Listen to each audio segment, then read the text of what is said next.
Elizabeth is with us in Texas. Hey, Elizabeth, how are you? I'm doing good. How are you today? Better than I deserve. What's up? So I am looking for some advice to talk to my church leadership about not getting the Paycheck Protection Program loan to turn into a grant. Okay.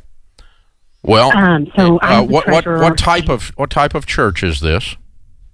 Southern Baptist. Okay. All right. Well, I'm going to be doing a video to send out to churches early next week on this subject, because I'm telling small businesses not to do it because it's a loan and it's the SBA. They're slow.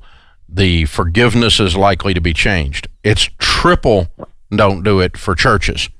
And here's why. You just let the federal government into the management of your organization.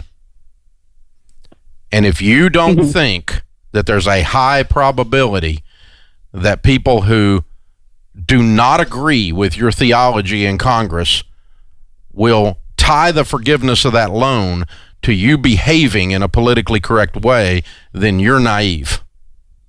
You are about to get messed over by your government. You're about to be forced to do things that you believe the Bible tells you not to do in order to get the forgiveness of this loan. That is coming.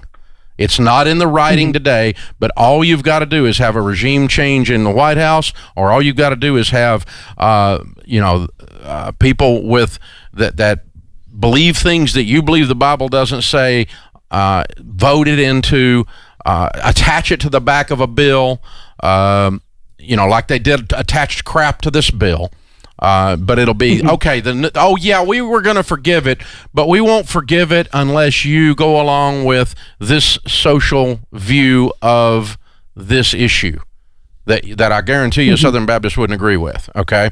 So you're about to get your church into a mess. That's my prediction. Please don't do it. I agree. I hope they will take your advice. If you have time, I have one more secondary question. Sure.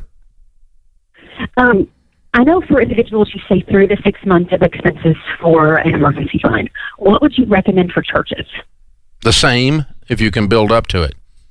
It takes longer to build retained earnings in an organization, a small business or a church, than it does in your personal situation, because the expenses are higher, for one thing. But and there's always something, a ministry that needs to be funded instead of the savings account being funded. But obviously, a church. I was with a group of pastors this week, and in the group, there were several of them that were debt-free and had strong cash positions, and they were in a completely different headspace than the pastors that were in debt and that didn't have cash right now.